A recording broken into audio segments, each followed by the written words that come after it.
Assalamualaikum warahmatullahi wabarakatuh. Perkenalkan, nama saya Tri Rahmawati Taher, mahasiswa dengan NIM 2023989020. Di sini kami berada pada deliverable 4 atau minggu keempat, di mana di minggu keempat ini form yang kami isi adalah schedule management plan, activity list, activity attributes, networks diagram, milestone list, dan recruitment traceability matrix.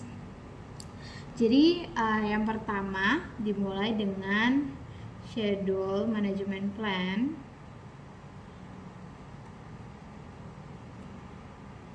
Atau saya persingkat menjadi SMP.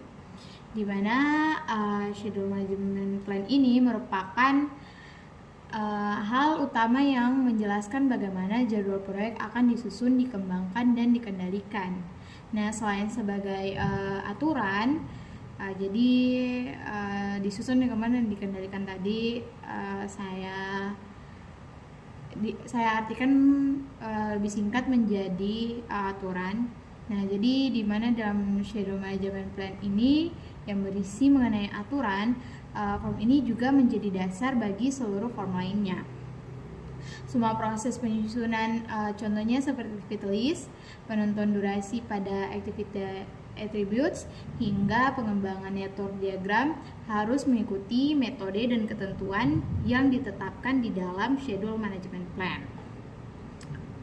Nah, sehingga dapat dikatakan bahwa schedule management plan ini merupakan fondasi pada deliverable minggu keempat ini, atau untuk proses perencanaan jadwal. Nah, selanjutnya dari manajemen plan ini yang sudah seperti tadi saya bilang, dilanjutkan dengan activity list. Nah, activity list ini adalah daftar seluruh aktivitas yang harus dilakukan untuk menyelesaikan proyek yang diturunkan dari WBS. Nah, secara hubungan form, activity list ini merupakan input utama bagi form berikutnya, yaitu activity attributes.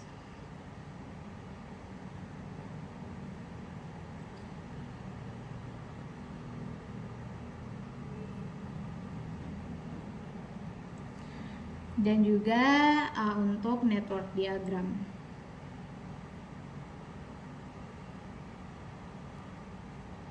Nah, tanpa daftar activity yang jelas, tidak akan mungkin dilakukannya analisis durasi maupun hubungan ketergantungan antar pekerjaan. Dimana analisis durasi yang nanti ada di dalam activity attributes dan hubungan ketergantungan antar pekerjaan yang nantinya ada di dalam network diagram. Selanjutnya, untuk menyusun activity attributes.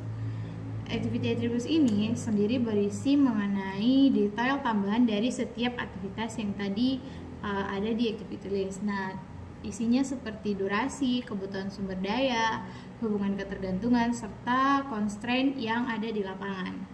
Nah, dalam keterkaitannya, activity attributes ini memperkaya activity list dan menjadi input penting dalam penyusunan network diagram. Informasi seperti durasi dan dependensi sangat diperlukan untuk menentukan urutan aktivitas dan jalur kritis proyek yang nanti ada di dalam network diagram ini. Nah, selanjutnya network diagram ini, jadi diagram ini menggambarkan urutan dan hubungan ketergantungan antar aktivitas dalam proyek. Hubungannya dengan form lain adalah network diagram disusun berdasarkan activity list dan activity attributes. Dan diagram ini kita dapat mengidentifikasi critical path yang kemudian menjadi dasar dalam penentuan durasi proyek secara keseluruhan. Selain itu, network diagram juga menjadi sumber utama dalam penentuan milestone list. Nah, jadi milestone list ini merupakan titik-titik penting atau penanda penting yang dalam proyek itu menandai pencapaian yang signifikan. Nah, dalam keterkaitannya, milestone list ini diambil dari aktivitas-aktivitas kunci yang terdapat dalam network diagram, khususnya aktivitas yang berada pada critical path. Oleh karena itu, milestone berfungsi sebagai alat monitoring dan kontrol terhadap kemajuan proyek secara keseluruhan. Terakhir adalah requirements, traceability matrix. Nah, terakhir di minggu keempat ini terdapat form recruitment traceability matrix, di mana form ini digunakan untuk memastikan bahwa seluruh kebutuhan proyek dapat ditelusuri dan terpenuhi oleh aktivitas serta deliverable yang telah direncanakan. Dalam hubungannya dengan form lain, matriks ini menghubungkan recruitment dengan aktivitas dalam activity list, serta hasil perencanaan pada network diagram dan milestone. Nah, dengan demikian, form ini berfungsi sebagai alat verifikasi bahwa seluruh proyek yang direncanakan benar-benar mendukung tujuan proyek. Nah, selanjutnya, aktivitas diperdalam melalui activity attributes, lalu disusun hubungan dan urutannya dalam network diagram. Dari diagram tersebut ditentukan milestone list sebagai titik kontrol dan seluruhnya diverifikasi melalui recruitment traceability matrix untuk memastikan kesesuaian dengan kebutuhan yang ada di dalam proyek. Nah, saya akan menjelaskan contoh yang akan terjadi di lapangan nantinya menurut pandangan saya. Nah, sebagai contoh yang dapat terjadi di lapangan pada proyek pengembangan lapangan Bahtera ini, jadi di proyek pengembangan lapangan Bahtera ini nanti akan terdapat aktivitas konversi FPSO di galangan kapal yang termasuk dalam jalur kritis proyek atau critical path yang ada di dalam network diagram. Nah, jika dikaitkan dengan form yang telah dijelaskan tadi, form ini pertama berdasarkan pada contohnya saya membuat satu asumsi baru atau yang menjadi contoh saja pada ini. Jadi contoh dalam pelaksanaan konversi FPSO tadi dapat terjadi keterlambatan pada pengiriman material untuk proses contohnya proses steel renewal. Nah, keterlambatan ini menyebabkan pekerjaan modifikasi hull tidak dapat dimulai sesuai dengan rencana. Nah, jika dikaitkan dengan form-form ini, karena FPSO menjadi critical path dalam network diagram, maka berdasarkan schedule management plan, tim proyek akan mengikuti prosedur pengendalian jadwal untuk mengevaluasi dampak keterlambatan dan menentukan apakah perlu dilakukan penyesuaian jadwal.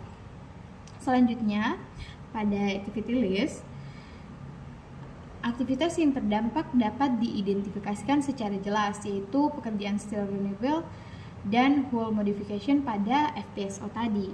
Kemudian, melalui activity attributes, dapat dilihat detail aktivitas tersebut, termasuk durasi dan ketergantungannya terhadap aktivitas yang lain, sehingga diketahui bahwa keterlambatan ini akan berdampak pada tahapan berikutnya.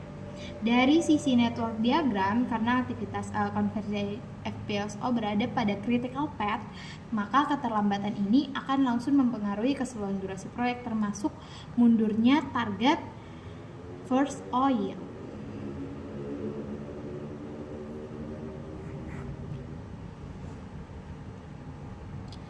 Akibatnya pada milestone list, milestone penting seperti FPSO ready for installation dan first oil juga akan mengalami penundaan. Terakhir, pada recruitment traceability matrix, keterlambatan ini menunjukkan bahwa beberapa requirement proyek seperti kesiapan fasilitas produksi belum dapat terpenuhi sesuai waktu yang direncanakan. Nah, jadi melalui contoh ini dapat disimpulkan bahwa satu permasalahan yang nanti akan terjadi di lapangan dapat berdampak secara terintegritas ke seluruh form pada minggu ini. Selanjutnya saya akan menjawab pertanyaan refleksi mingguan.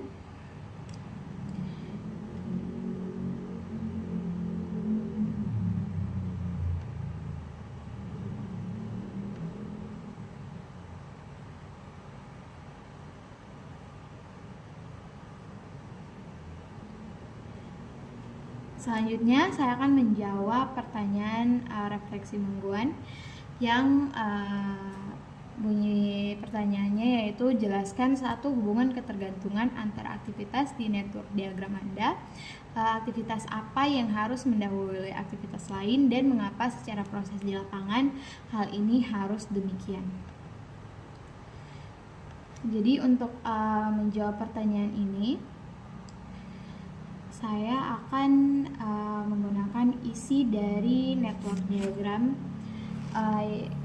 pada bagian critical path yang paling awal. Yang pertama dimulai dengan AMDAL dan dan selanjutnya adalah engineering. Nah, jadi salah satu contoh hubungan ketergantungan yang dimintai tadi yang saya bawa adalah AMDAL dan aktivitas engineering. Nah, AMDAL di sini merupakan analisis mengenai dampak lingkungan. Nah, dalam diagram, aktivitas AMDAL harus mendahului aktivitas engineering dan tidak dapat dilakukan secara paralel atau dilompati. Hal ini disebabkan karena secara proses di lapangan, hasil AMDAL menjadi dasar utama dalam menentukan batasan desain engineering.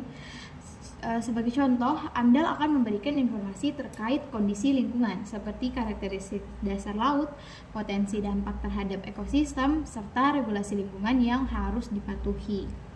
Nah, dari hasil tersebut, tim engineering baru tahu dan dapat merencanakan desain yang sesuai, misalnya dalam penentuan lokasi instalasi subsea, metode pemasangan flow line, maupun spesifikasi fasilitas produksi agar tidak melanggar batasan lingkungan.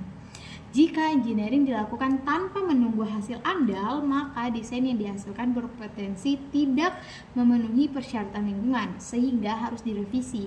Hal ini akan menyebabkan rework, penambahan biaya, serta keterlambatan jadwal proyek. Oleh karena itu, dalam network diagram, aktivitas AMDAL ditempatkan sebagai predesesor, sedangkan aktivitas engineering sebagai suksesor. Karena secara teknis dan regulasi engineering sangat bergantung pada output AMDAL. Sekian dari penjelasan saya. Mohon maaf jika terdapat kesalahan penjelasan.